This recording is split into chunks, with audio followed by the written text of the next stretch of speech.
Your Photoshop workflow is completely ruined when you try to undo an action and nothing happens. Today you will fix CTRL Z undo shortcut not working in Photoshop using 4 rapid solutions that restore your hotkeys instantly. First, let us reset your keyboard layout because corrupted presets block native key inputs.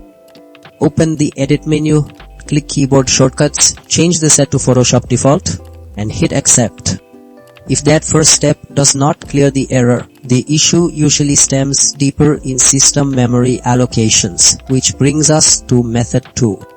We must clear the system clipboard cache because overloaded temporary memory freezes shortcut processing.